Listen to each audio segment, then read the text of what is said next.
Mr. President, in your recent budget, just to make sure I understand, you're asking for a $50 billion emergency defense supplemental to protect America from zombies. I believe this is the great challenge of the beginning of the 21st century. Zombies who eat brains, just so I know we're on the same page here. That's what they do. That's what they've said they want to do. They have objectives.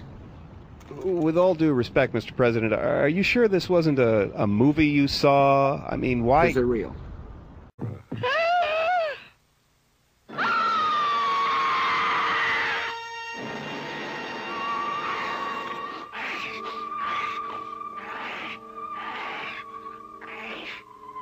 Night. This is a beautiful human brain. This is the front of the brain and the back of the brain.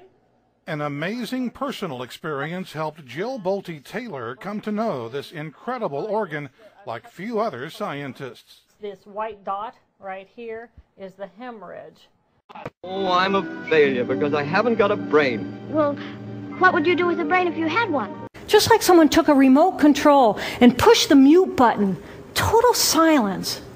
And at first I was shocked to find myself inside of a silent mind.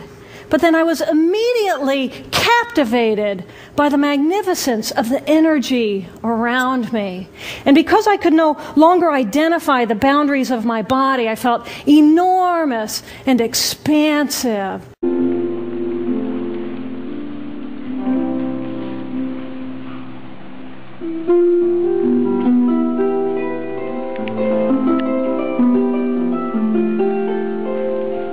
But it was beautiful there. Imagine what it would be like to be totally disconnected from your brain chatter that connects you to the external world.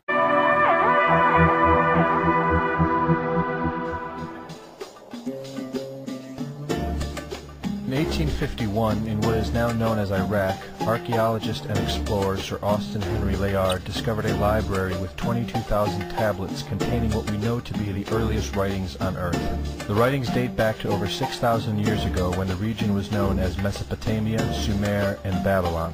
Amongst these vast writings is a story which mirrors the book of Genesis in the Bible.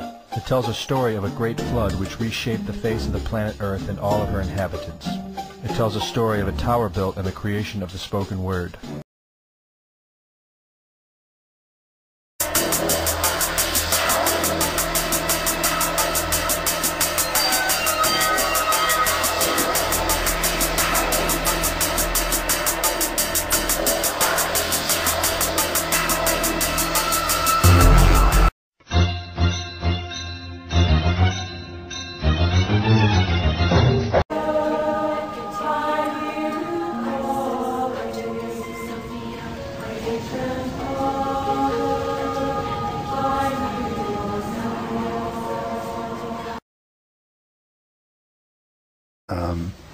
That, you know, this temple was dedicated to a goddess and then it changed to a god.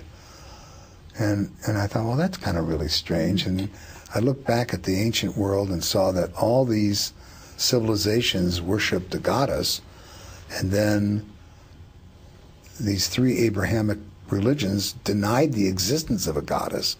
You know, Eve and Mary, and, you know, they were all demoted. So, so I thought that was kind of strange. Mm-hmm. And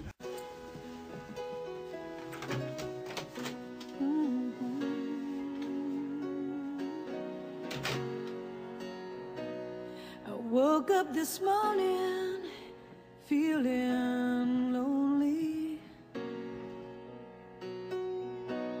There's so much my heart just does not understand.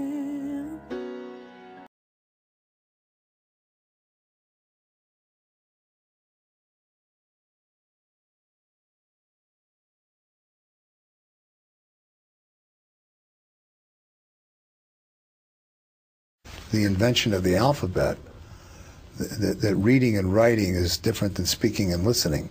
You know, speaking and listening is a right brain, left brain activity, but reading and writing is a left brain activity. Mm-hmm. So that by switching into this patriarchal, masculine mode of thinking, the women's rights were diminished and the goddess disappeared.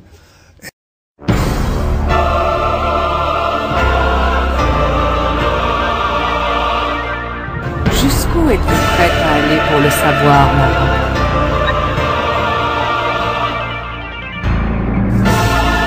Il est trop tard. Les roues du Qatar sont déjà en votre ruine est annoncée, et je renaîtrai de vos cendres pour achever ce This is now bringing us, and we're becoming a different species. So did you hear the big news? What? Jason just got a PlayStation 3. Man, you lying. Shit. No, you guys, I'm serious. Jason has a freaking PlayStation 3. What, you think I'm lying? Look over there. Oh man, this ain't good. Huh?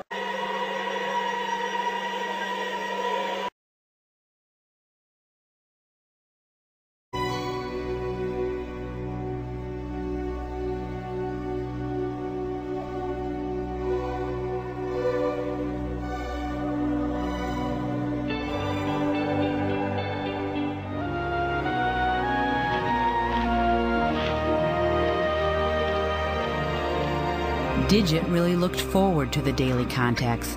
He often invited play by flopping over onto his back, waving his stumpy legs in the air, and looking at me smilingly, as if to say, "How can you resist me?" At such times, I fear my scientific detachment dissolved.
We have universities, seats of great learning, where men go to become great thinkers. And when they come out, they think deep thoughts, and with no more brains than you have.